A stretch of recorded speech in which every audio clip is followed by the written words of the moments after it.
Yes, sir. Basically, what we're asking you to do here, we're striking on line 24 and 25. They get a automatic COLA every year now. It was an automatic increase they get about 3%, and we're asking now that we still take the rate increase and we're going to take it for the 25 period. But the important part about this is another piece of legislation that's not here back to I think earlier legislation in House 47-11-22. The COLA can only be granted when it's approved by the fund's actuaries and approved and allowed by their board of commissioners. Not ad hoc or as the money is we're having the same time.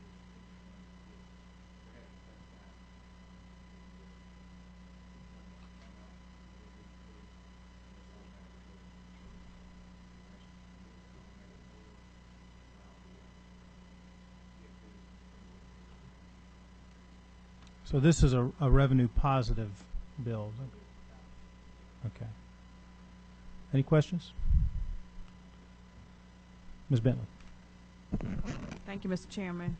How will this bill affect, is ACCG in favor, or have you had a chance to speak to any of ACCG or GMA? Okay.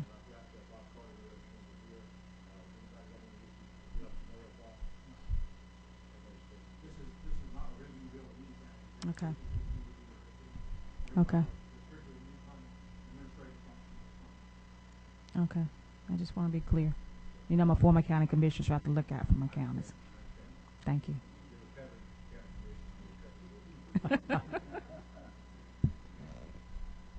Any further questions?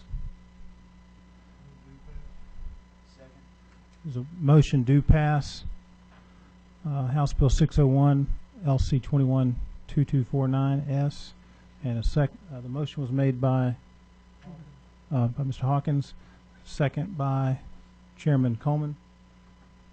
Is there any further discussion on the bill? All in favor of the bill signify by saying aye. All opposed say no. Bill carries. Thank you, sir. Let's move on to. All right.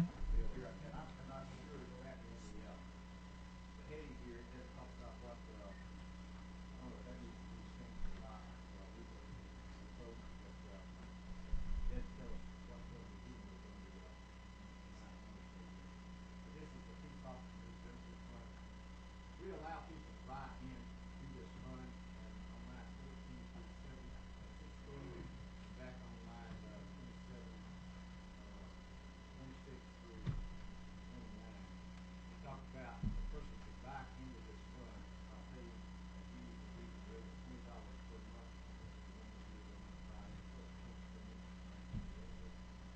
That's not enough money to pay the full actual cost for people buying into this fund. We have reported every year now in the quantity people that buy that need service to pay the full actual cost. What we're asking for in this bill is for people to buy in the two costs of this fund to pay the amount in line 16 and 17 that will be determined by the actuary for the fund, so it's not to create the actuarial improvement from the liability. All right. Any questions from the members? Yes, sir. Go ahead. Just real quick. The will the members who are paying 20, will they be grandfathered in, or will everyone have to? Just people that are just buying into the fund. Okay. People that buy into the fund or buy years of service. They might have been military or something like, a peace officer in another fund or in another area. And they want to buy time into this retirement fund. This is what they pay. So this is now going forward. They'll have to pay the full actual cost of about Any other questions? Is there a motion?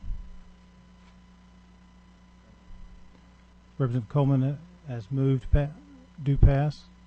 Second by Representative Hawkins. Do pass House Bill 974 LC 212408. Is there any discussion? I would, the chair will make a motion to amend by adding the words in line at the end of line 1 after the words relating to, by adding the words Peace Officer Annuity Benefit Fund. If council says that will be acceptable and won't require any further review by the audits folks. It will have to have a certification, it will have the LC number, but that's a matter of getting that. Okay, so I don't want to create a delay. That's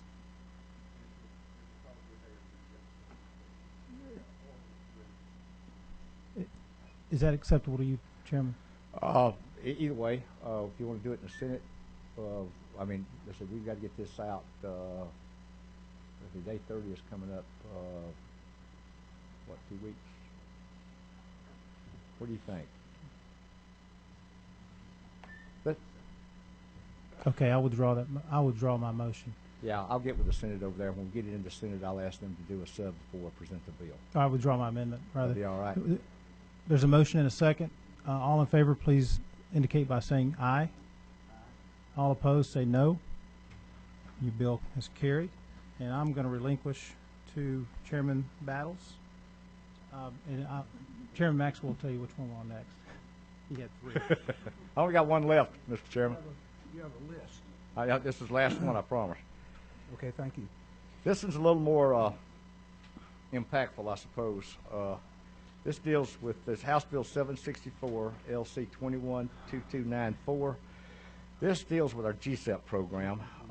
This is the basically the hybrid system, contains both a defined benefit fund and a defined contribution, which is a 401k component for our retirees that have been hired in over the last 4 years or so. I think we started this in 2009.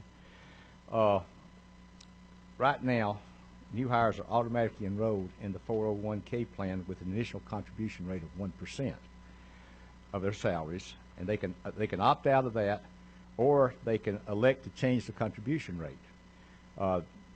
They can go up to 5% to get the 3% match that we would give them in their 401k.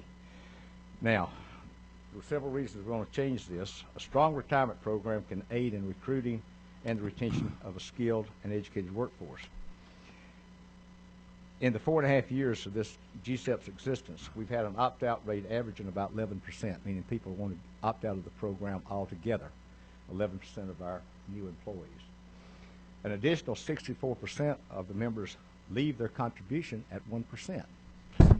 Now, we know going forward, these are young folks maybe coming in, but at my time in life, I would hate to be trying to live off of what I had contributed 1% into a plan over a 36-year period or so. The current rate of savings is going to cause, at least members are leaving money on the table to start with. They're leaving 3% on the table, and puts them on a path to a inadequate retirement fund down the road.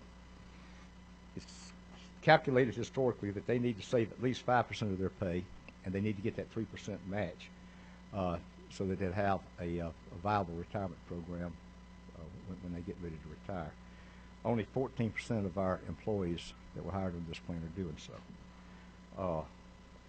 Industry practices suggest that members need to save at least 12 to 20, 15% of their combined employer and employee rate to generate savings that's going to be needed at retirement. So what we're doing under this plan, or under this bill here, is we are asking for the legislature to come in and make the component of 5% when they come in, make that the, what's the word I'm looking for here? Default. 5% would be the default when they're hired in. They still have the option of coming out of the plan or drop it down to from 5 to 1 if they want to stay in. But we're hoping by making them come in at 5%, if they could get a check or two and see that this 5% is not going to kill them, you know, with taking that much money out and getting a 3% match, maybe it will encourage them to stay in the plan and put money aside for retirement. So pretty much everything else is the same, but the changes you'll see are on the lines 34 through 48, looks like. We stricken the language, did our best with the 1% up in line 28, and we're saying that the paragraphs apply to persons. This applies to new employees who become members on or after July the 1st, 2014, unless a participating member elects otherwise, that's on line 39, the member shall, for each pay period, contribute 5% of his or her compensation into their 401 account. The member may select level changes of participation at any time. So that's basically what we're asking for on this, and we've got Jim Potman and Kelly Moody from the ERS system here to help me answer questions if I drive off in a ditch here. Okay, we have a question. Mr. Chairman? Under the present plan, when we put 1% in there, how much does the state put in there? Nothing. Under the present plan, when that employee gets to 5%, how much does the state put in there? 3%. Under the present plan amended, they'll start at 5, we'll put in 3, Yes, sir. and then they can put up an additional amount until the state puts in 2 more %, right? 50% up to 2%. Jim, that's not exactly, it goes to maximum 3% we'll match, is that correct? Come around, Jim, and explain this to us. They can go up to 10%, or I don't think there's a cap on what they can put in this. Come over here to the microphone, I think we're on TV. The matching schedule is dollar for dollar on the first 1% of employee contributions, and 50 cents on the dollar for the next 4%. That's where we get the 3% match on 5%. We're not proposing to change that matching schedule at all. All we're asking is to change the default at which somebody comes in for their contribution rate, and the state will react accordingly in terms of matching. So today they come in at 1%, they get the dollar for dollar. If they were to elect to move up to 5%, then they would get the 3% match. Under the bill, they would come in at 5%, get the 3% match. If they were to choose to go back to 1%, then they would get the dollar for dollar match on that 1%. Hello? Can you give that phone to Hello? We need help with the cell phone. Hello?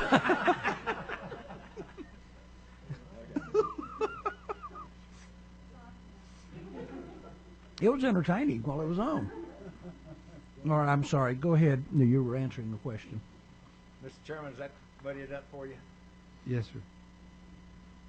I was just speaking. I'd forgotten that we get the 1% up front, and then for the other 4% is a 0.5% for each of the other percents up to 5. That equals a 3% match that we get. So it's not a dollar for dollar, 3%.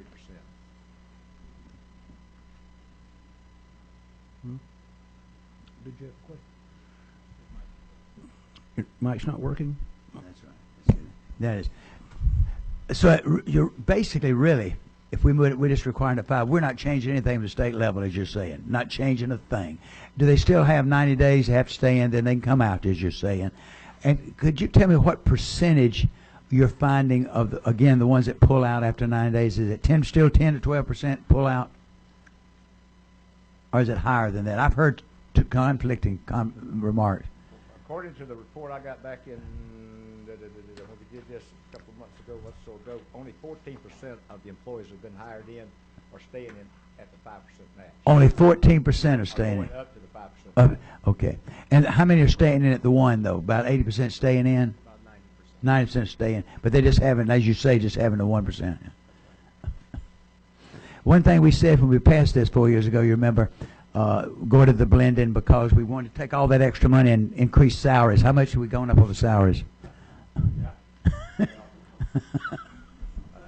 be afraid to answer that on camera.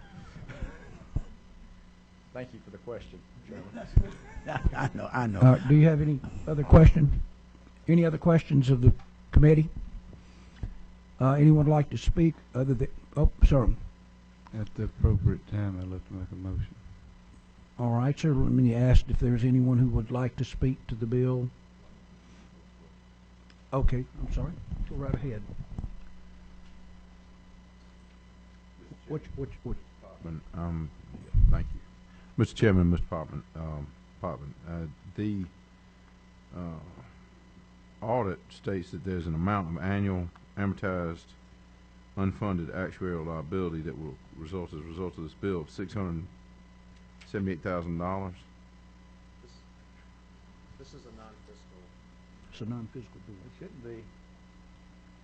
Okay. Well, I'm looking at this, I'm looking at this. That's what we're on, right?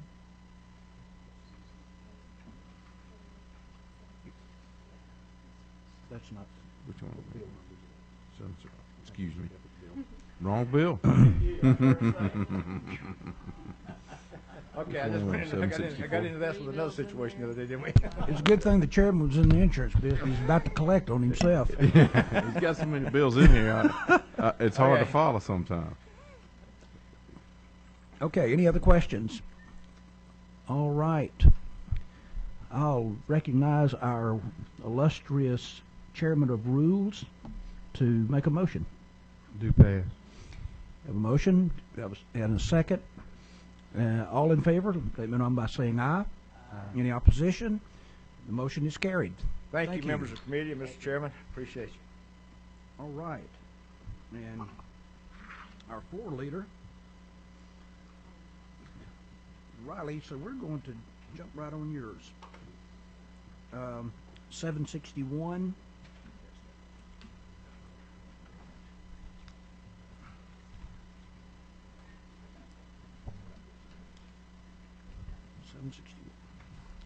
You can just remain, unless you need to be on the camera.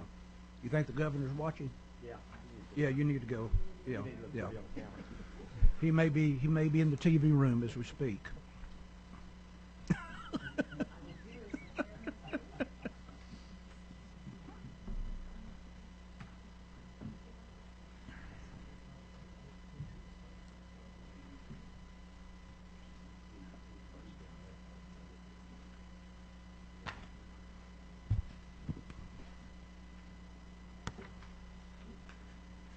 Thank you, Mr. Chairman. You may. Thank you. I bring to you for the committee's consideration today House Bill 761. We are working from the committee substitute LC 212402S. This legislation updates the Public Retirement Standards Law by providing a reference date of June 15th, 2013 for the GASB, Governmental Account Standards Board's Statements 25 and 27. We had originally prepared this legislation to modify state code to comply with to comply with the GASB standards 25 and 27, and then it was amended to refer to applicable governmental accounting standard board statements. We realized that that was kind of ambiguous, and GASB statements 25 and 27 have been superseded in federal code by statements 67 and 68. However, 67 and 68 do not refer to funding requirements, which is needed in our state code. So the substitute bill before you reflects that annual required contributions means the annual required contribution determined in accordance with the requirements of GASB's 25 and 27 as they were in effect on June 15th, 2013. This provides a reference to the public retirement systems on how they make calculations that is in compliance with IRS. And I do know that we have some people here from ERS and TRS that could answer more technical questions than that. All right. And I ask for your favorable consideration. Thank you. First of all, I need to ask your questions from the committee.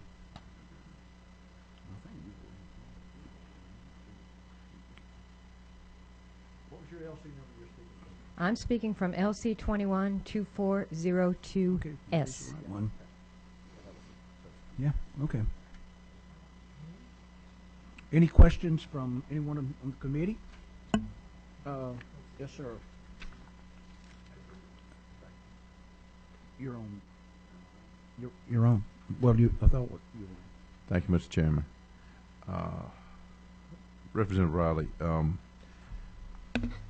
I think after reading the letter, I think this just brings us into compliance with the GASB statements, number 25 and 27. That is correct. It doesn't have any other impact. It's not, and it, based on the audit, it doesn't have physical impact. Thank you for pointing that out. Thank you for that question, Mr. Chairman. Yes, there is no fiscal impact on this bill. It is merely a technical change to keep us compliant. And the significance of the technical change, other than keeping us compliant with federal rules, is there any other impact on the plan? We just need to have references in place that regard funding requirements. That's okay. Thank you. Thank you. Any other questions? All right, we'll ask if anyone would like to speak to the bill. And it sounds like silence to me. I have a motion. I have a motion. I have a second. All in favor, let it be known by saying aye. There is no opposition, or that sounds like the majority of the votes. So it is passed. Thank you. And now we'll take up House Bill 843. Thank you, Mr. Chairman. 843, we're working from LC 212324. This bill also has no... Before you start that, we actually need to pass that by committee sub. That's what we got in trouble the last committee meeting. That was my bill. The LC, it's not 761. It would be the sub of LC 21242S. 2402S.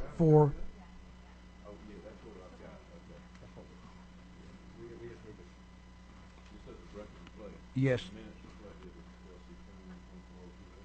Yes. Passes. Right.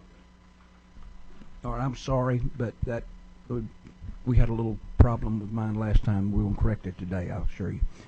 All right. Thank you so much. Thank you, Mr. Chairman. 843. Thank you. Mr. Chairman and members of the committee, I bring for you House Bill 843, version LC 212324. This is the original bill. In 2009 and 2010, legislation was passed to align Georgia law with federal Internal Revenue Code.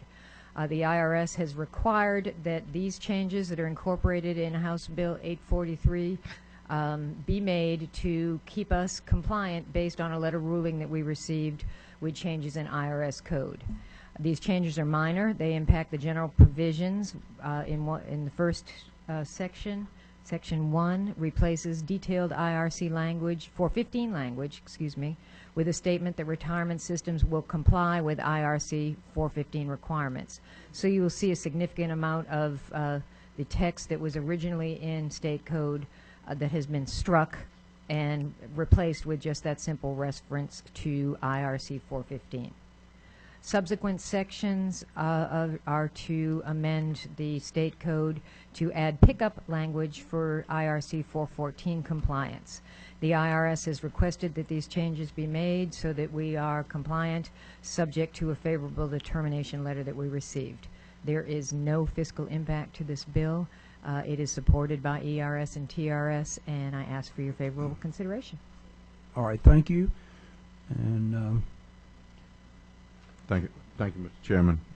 Ms. Riley, Representative Riley, just a little bit of history on this. I know several years ago there was a lawsuit related to TRS that was directly involved in the mortality table and the computation of benefits that retirees received. Does this bring us into compliance so that we don't see that liability again? I'll speak to that one. Could- The lawsuit. If I may, could I ask Certainly, the certainly. experts to respond to that Certainly. question? Thank you, sir. Jeff Ezel, Executive Director, TRS. Yeah. The lawsuit you're referring to has nothing to do with this.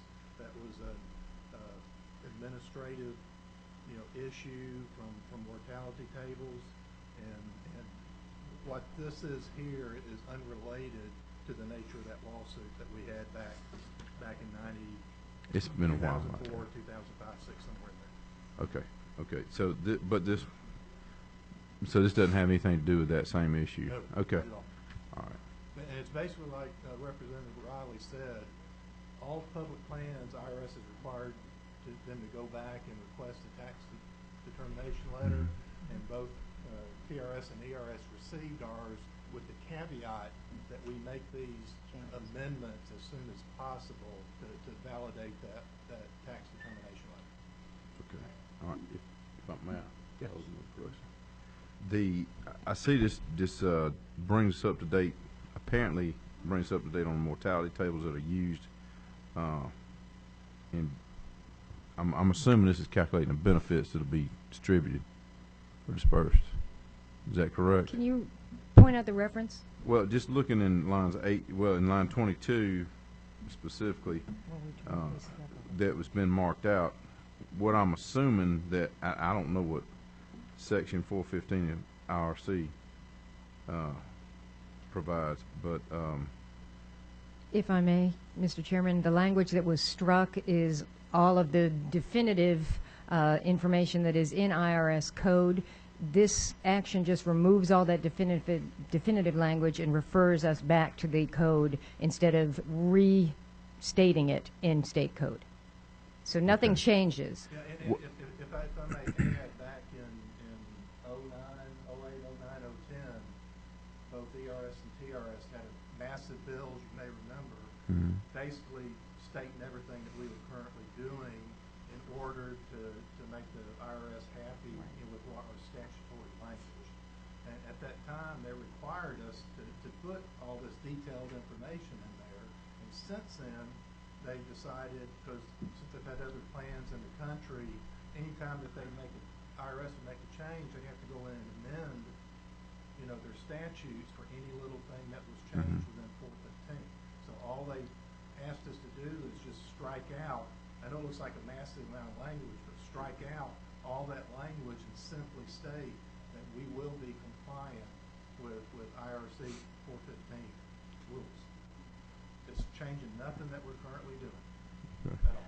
well, if I might, Mr. Chairman, if I could, and I understand what IRC or Internal Revenue Service is doing with that, and what my concern is when we take out this specific language and we refer to Section 415 of the Internal Revenue Code, then it's hard for everybody to have notice of what the changes are. They have to see this, and they have to go to Georgia law, and in order to get the applicable law that we have set forth in the statutes, they have to then go to Internal Revenue Code, pull 415, and then all of the amendments to that. I think, I don't know, I don't have a suggestion for making it better in this situation, but in other parts of the code, it's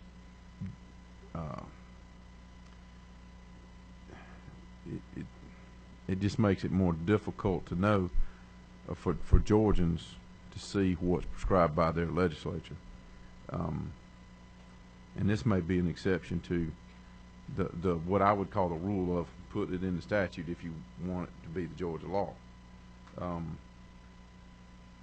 And I suspect 415 changes. It's probably in flux as we speak.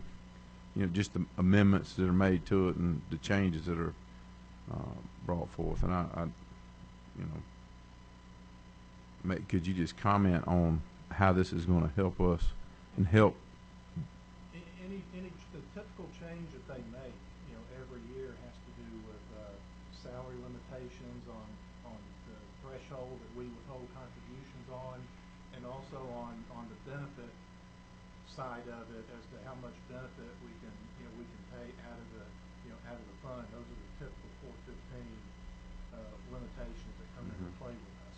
Anytime that a change like that occurs, we notify all of our employers since it impacts how they report to us, and we would typically have out on our website for a period of time, the nature of that type change. So there is a notification, process that's there, and I would assume ERS does the same thing. And so when those employers you're referring to are the school districts that are out in the state. School district, the Public colleges. plans, all public plans. All the plans have to do that. And it does impact certain members if they come under that, and then they're notified by the by the school systems that these, limits have changed. Also, we have, newsletters that we put out, other information that we have available, to the members of the system to see any of those type changes. Well, I think that kind of is my point.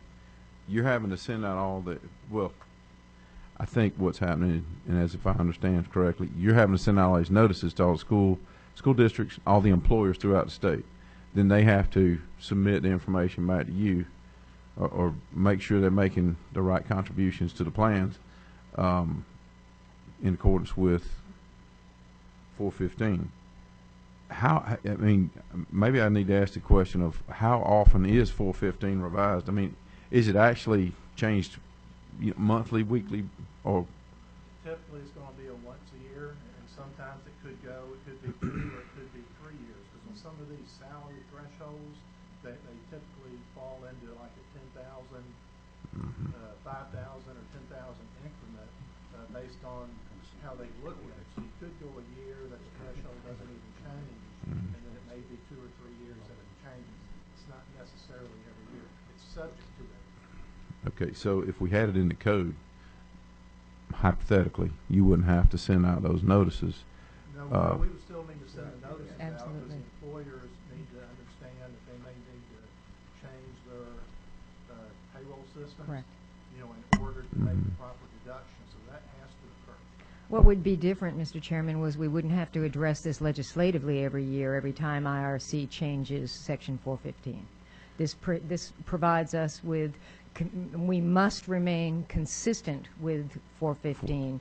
And Okay. as we're hearing on an annual basis, the plans are expecting to be updated on any changes they need to make to remain consistent. And I guess where I'm going with this is what that's doing is we're taking that and putting it in the hands of the IRS as opposed to keeping it in the control of the Georgia legislature, which is, and I know I agree with you, it's not as convenient. And I don't argue that point, but it just concerns me when we start bringing in references to federal law that we're not providing a notice in the statute that is required. And that concerns me about the bill and about the approach toward dealing with any issue or with a problem we need to address in the Georgia statutes. And if I can just add, the way I would look at it would be, if it is detailed out and the feds make a change, and if for some reason, whatever it might be, that we're unable to make a change to the statutory language legislatively, we're technically then not In violation. compliant with the Internal Revenue Service, and that could cause major issues if that were the case. And with the more generic language to specify in the code section, it takes care of all that. Okay, and this may be the exception to that rule. I guess what my concern is, they generally do it one time a year, and we go into session usually one time a year, and so if we had it spelled out, and if we had to modify it once a year, we just have a subcommittee that watches that, corrects language, does that, prepares a bill once a year. No, I don't think that happens. Just one time a year during the legislative session. Okay. Chairman, Let me try to muddy this up some more.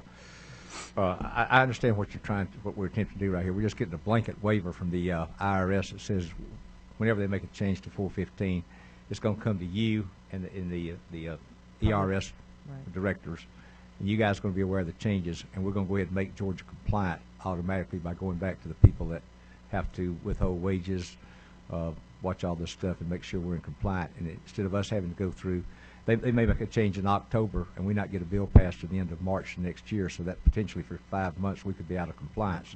And I don't know when do they give you 6 months or a year to get in compliance on that, sir? Technically, anytime there's a change that's made to law, we notify them, that change, we approve it. It's just the risk that could occur.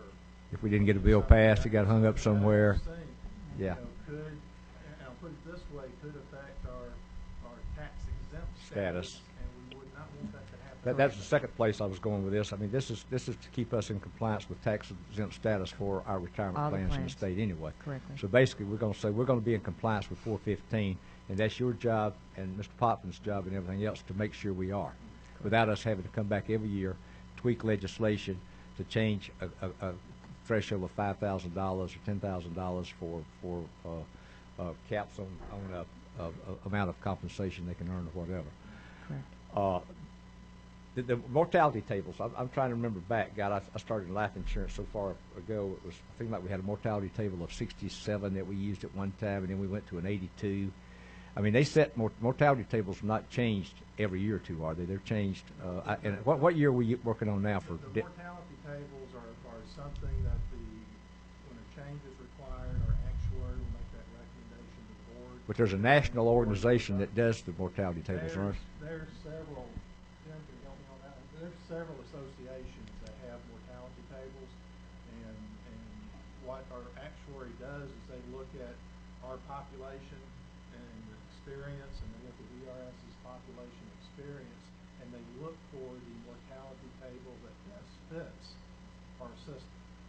So our mortality table we use may differ from the one that ERS uses, and may differ from one that Bob uses here. Okay. Because the actuary matches an existing table to best fit our population.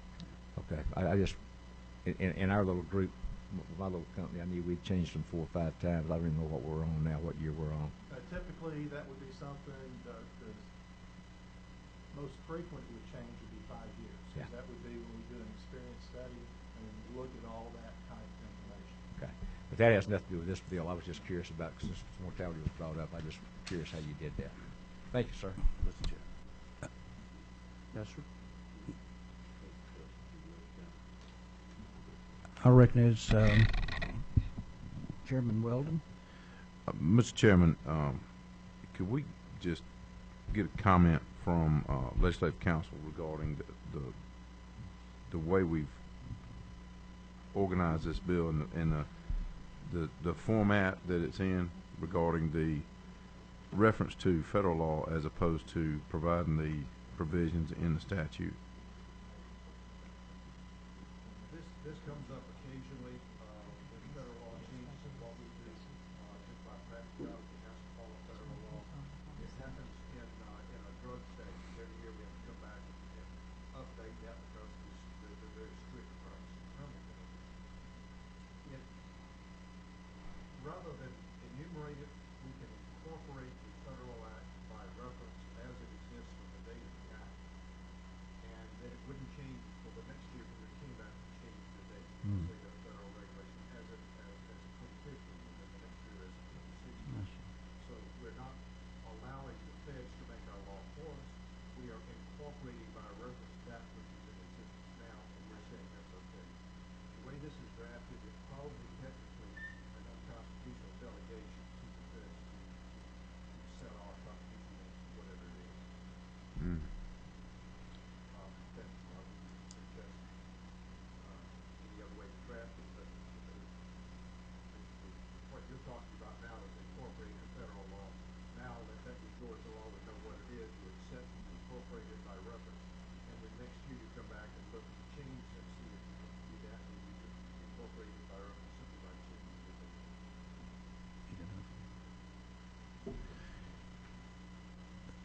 Okay, thank you. Thank you. I think that addressed me. Chairman Maxwell. Sorry, but Mr. Bunker, is that not what we've been doing historically now, changing it every year when the change was made, going back and I mean, I look in this stricken language here. We've got changes made in 1995, changes made in 2000 over on line 63, 68, where we go through here and we, you know, in 1995, 100% of the plan, blah, blah, blah. But we were changing it on I guess, as required basis when there was change made to the IRS regulations. I mean, to be pretty much in compliance with our retirement plans, we've got to pretty much follow their regulations anyway, don't we? Mm-hmm. We do. The difference in what we were doing in the past and now is we wrote out all of it. We just copied all the federal language and changed Put it in here.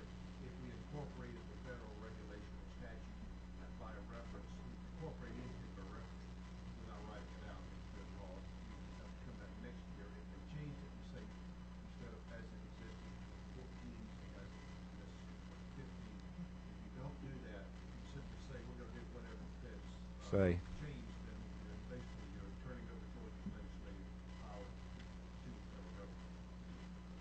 Okay. Which is unconstitutional.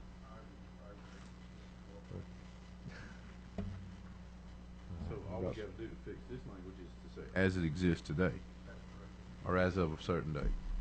But that, what that does is it nullifies it, and I'm sorry, Mr. Chairman, I don't mean it. No, it's fine, because you asked the question, and he's responding to you. So so that really, I mean, we had to come out and change it every year. And and they can't, if they change it, we can't, it doesn't just, we can't delegate that to feds. Like I said, practice speaking, we've got to follow the feds and release our bad takes will have to. Sure, sure. But it's a lot easier to change the date than it is to change words in a statute. So and that's I agree with you that your analogy with the scheduled drugs, I think is exactly accurate. And accordingly, at the appropriate time, I have a motion, Mr. Chairman. All right, we have another question. Mr. Chairman, can I make another comment, please? Yes, sir. Prior, and Jen can correct me on this, prior to the big tax compliance legislation we did back in '08 and '09, all this detailed language didn't exist in our law. You know, we had just a blank reference that we would comply with the Federal Internal Revenue Service. It wasn't until we put all this language in, because that's what the Internal Revenue folks had indicated that we needed to do, that all that detailed language was in there to begin with. Now they've just come back and say, just give a broad reference to that code section. You don't need to put all the detailed information. I'm going to ask the question here. As I understand, that this, if you've got an opinion from the IRS that this is sufficient to take care of what we're trying to do. We have a tax determination letter that's contingent, I'm using the right term, contingent on us making these changes. This legislation. Correct. Okay.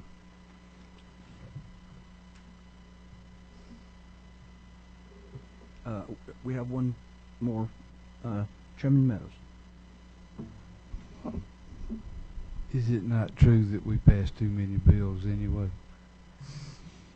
Is it not The also gentleman. true that if we do pass this bill as it is now, that every year from here on out, there's probably going to be one less bill that has to come out of this committee, therefore having to come to Rules Committee? The gentleman knows of which he speaks. Isn't it true that I just hate it when you send one over there? The gentleman also knows of what he speaks. I'll second you, Mr. Weldon.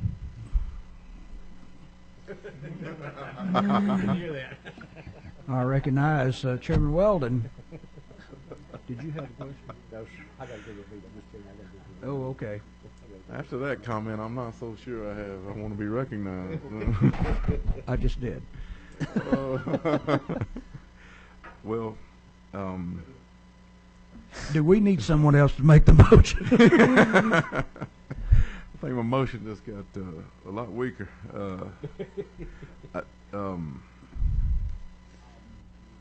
Okay, wait a minute. We all right.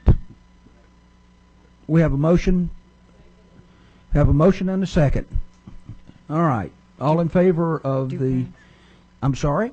The motion do pass as As presented. do pass. Rest. House Bill 843. All in favor, let it be known by saying aye. Any opposition? No, this was not a. You waited too long. Somebody jumped in. What was your motion? My motion is to amend the bill such that on line 16,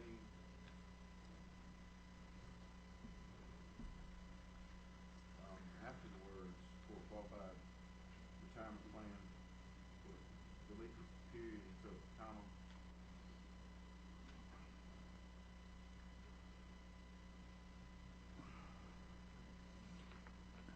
I'm sorry. Let me rephrase that. On line 16, after the words Internal Revenue Code, insert as it is.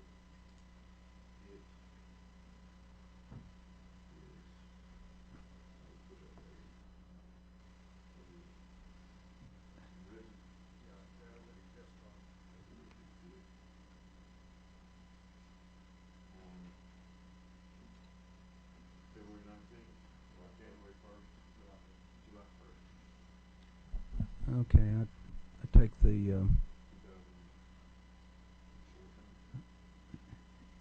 yes, my friend.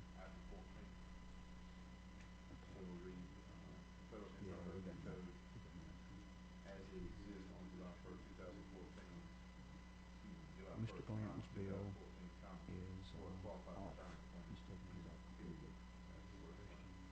And it's, but they're actually going to take theirs up out of the overs in the, I know which fees. Don't you have to go? Okay. All right. All right. We will take up. I apologize that I did not hear that amendment. So we will deal with that first.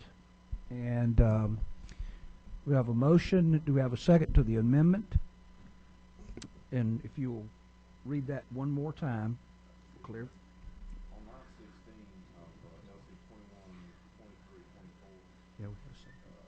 on line 16, after the words of the Federal Internal Revenue Code, Both of them. insert One's- language that states, as it exists on July 1st, 2014, July 1st, comma, 2014, comma, for, and then the other language in there now, would read as for a qualified retirement plan, period, that's the word. Okay. Do you have that? Good. Got that? Okay. That is the motion to substitute or to change that verbiage there. All right. We have a motion, and we have a motion for that substitute or that. Oh, they would like for you to restate it one more time. On line 16, after the word internal revenue, insert new language that reads, as it exists on July 1st, comma, 2014, comma, and then the language in the now for a qualified retirement plan, period, as the plan.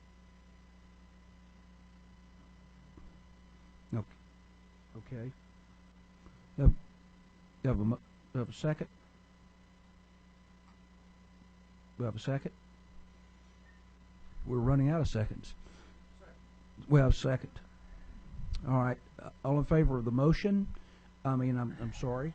The motion from Chairman Weldon. Let me know by saying aye.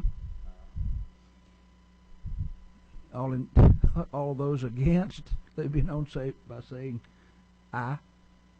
Aye. I think it failed. Chair, obvious. Well, yeah. Okay, we go back to the, we have motion for House Bill 843. We had a motion, and we have a second. All right, all in favor, let me know by saying aye.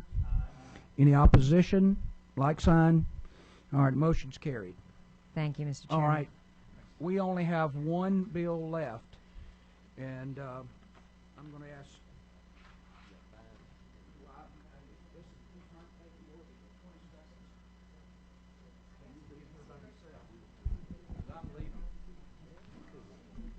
Oh, Mr. Chairman, are you ready for me? Yes, sir. to Go make an ahead. This will be House Bill 292. House Bill 292 was presented 3 snow weeks ago. Mr. Chairman, hold on one second. I'm sorry. Can I get everybody, just give the chairman we're almost done, but give us just a few more minutes before we start conversation. Thank you, Chairman. Go ahead. All right, thank you very much. It has been, matter of fact, this is the only second time we've met. And some time ago we passed this bill, but we passed it as House Bill 292. When it got to the clerk's office, they recognized that this had a substitute, and we did not indicate that as substitute LC 212248S. And I asked the committee, the bill in itself does not change at all. The only thing is a technical issue that it has to be voted on under that LC number. All right, any questions? Is there a motion? Second? So we got a motion to pass HB 292 by substitute LC 212248S. All in favor say aye. All opposed say no. Ayes have it. Bill's Thank carried. you, Mr. Chairman, and thank you for the committee. That's it. We're adjourned.